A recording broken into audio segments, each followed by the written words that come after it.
Hey Lake Point, Pastor Michael here with a recap of the 6th week of our Steps series. And this week, Pastor Nate led us through steps 6 and 7.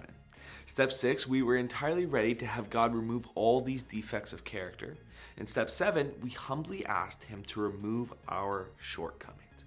In step 6 and 7, we become ready to have God relieve us of the burden of our shortcomings, where we hand over all of our character defects, or said another way, all of the obstacles that keep us from growing in our relationship with Jesus and with others. Now, the first thing Nate did was define what a character defect is, and so he quoted Ian Morgan Cron to do so. Ian says, a character defect is any behavior that blocks the love of God from flowing in us and through us into the world. It is any pattern of behavior that stands in the way of our usefulness to God and to others. These misguided, mostly fear-based behaviors undermine our relationships and underwrite our addictions. Now, as Nate shared, John Ortberg in chapter 18 of his book does an incredible job of helping us understand and appreciate what drives those fear-based behaviors Ian Morgan Cron spoke about. Ortberg writes, when it comes to our character defects, questions of identity always lurk beneath the surface. Who am I? Is my life significant? Am I worthy of being loved? Am I special? It is haunting to fear that I am not enough or to not have enough that fuels my misguided temptations. You see, there are 3 lies we believe about how to achieve our identity. First, I am what I have. The possessions and experiences I accumulate define my worth. I am my wonderful marriage, my perfect family, my splendid education. I am safe because of how much money I have stored up. I have the kind of house, car, or physical attractiveness that anyone would envy. In the Bible, this was the prodigal son who was convinced if I could just have my inheritance, more money, more freedom, more pleasure, then I would be satisfied. The second lie is I am what other people think of me, or I am what I think other people think of me. I am the one who is praised, criticized, or overlooked. I am the likes and followers I have attracted. I am the image I curate. In the Bible, this was the religious leader Nicodemus who wanted to talk to Jesus but waited until night, likely because he was afraid of what others would think. And the third lie is, I am what I do. My identity and worth are achieved by impressive accomplishments. I am my giftedness. I am my trophies. I am my resume. In the Bible, this was King Nebuchadnezzar who bragged, that is not the great Babylon I have built, be my power mighty, and for the glory of my majesty, just before he was about to lose his sanity. Now, as Nate shared, an easy way to remember these things is through alliteration. I am what I have, possessions. I am what other people think of me, popularity. I am what I do, performance. Now, these 3 temptations are tricky because they involve good things that we actually require for our lives. All humans have a God-given need for security and survival. I am what I have. Affection and esteem. I am what other people think of me. Power and control. I am what I do. There's nothing wrong with any of these things. It's part of what makes us human. But the challenge is that we can never get enough of them, and so we always want more. And when we place them at the center of our lives, they become these little idols, and we set ourselves up for frustration and disappointment when we try to draw boundless happiness from limited goods. Psychologists point out that none of these things, possessions, popularity, or performance, can fully satisfy us because of our natural tendency to habituate. Habituation means we quickly get used to what's new in our lives.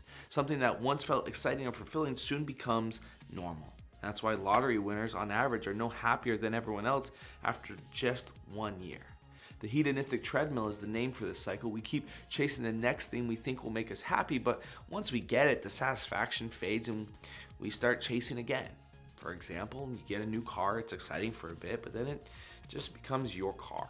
You get that new promotion, there's a big high, but it becomes the new normal.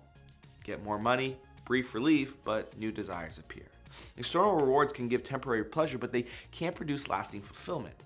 And the problem is even deeper than just that, because in the scriptures we see over and over again how these illusions show up as lies from the enemy designed to get us to reject allowing God to be the God of our lives. I mean, look at how the Apostle John describes them. For everything in the world, the lust of the flesh, the lust of the eyes, and the pride of life comes not from the Father, but from the world. What is John saying?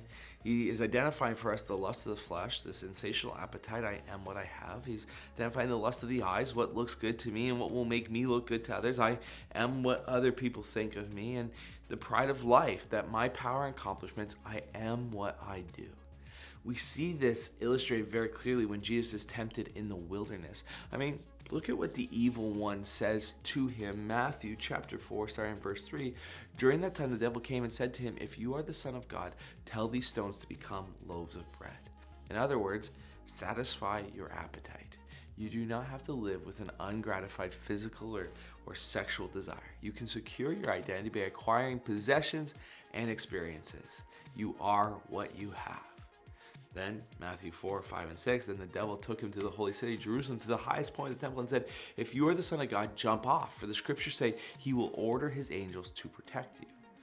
In other words, do something that will look impressive. If you do something spectacular, everybody will be amazed at you. No more doubters or haters. The crowds will embrace you. You are what other people think of you. Matthew chapter 4, 8 and 9. Next, the devil took him to the peak of the very high mountain and showed him all the kingdoms of the world and their glory. "I will give it all to you," he said, "if you will kneel down and worship me." Imagine being the unchallenged king of all the world, being able to dominate over everyone else. Nothing that could stand in the way of your power and your will. You are what you do. Now, as Nate shared, interestingly, we can trace back these three primary temptations all the way back to the Garden of Eden. Genesis chapter 3, verse 1, the serpent was the shrewdest of all the wild animals the Lord God had made, and one day he asked the woman, "Did God really say you must not eat the fruit from any of the trees in the garden?" Notice how in the very first temptation, the serpent doesn't begin with rebellion. He begins with doubt. Did God really say? That question isn't just about fruit. It's about trust. Genesis chapter 3, verses 2 and 3. "Of course, we may eat fruit from the trees in the garden." The woman replied, "It's only the fruit from the tree in the middle of the garden that we are not allowed to eat.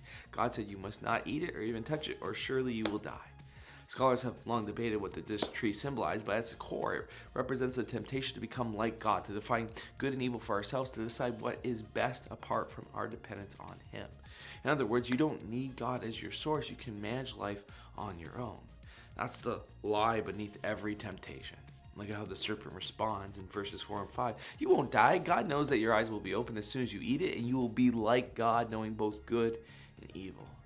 Notice how subtle the servant's strategy is. He questions God's word. Did God really say? He distorts God's character, like God is withholding something from you, and he reframes obedience as limitation, not love. The temptation isn't disobedience first, it's self-sufficiency. God is not warning them because he's controlling, he is warning them because he is protecting them. God knows that stepping away from him doesn't lead to freedom, it leads to a disconnection from the source of life itself. To eat from the tree is to say, "I will decide what fulfills me, I will define my identity, I will secure my future."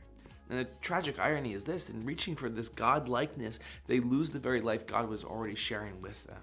I mean, look at what we read next. Verse 6, "When the woman saw that the fruit of the tree was good for food and pleasing to the eye, and also desirable for gaining wisdom, she took some and ate it." The parallels between 1 John chapter 2, verse 16 and here in the garden are incredible. We've got the lust of the flesh. The fruit is good for food. I am what I consume. You've got the lust of the eyes. It was pleasing to the eye. I am what looks good, what others will admire. We've got the pride of life, desirable for gaining wisdom. I am what I know, control, and accomplish. Some illusions, some lies, they're all the same, thousands of years apart.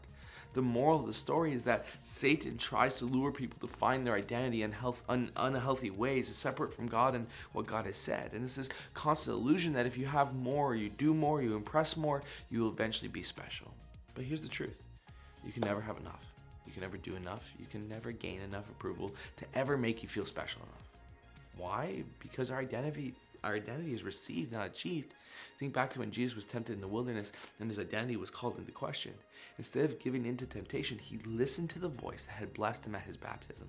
Mark 1:11. And a voice came from heaven, "You are my son, whom I love. With you I am well pleased." The Father's blessing came before Jesus' ministry, not after it.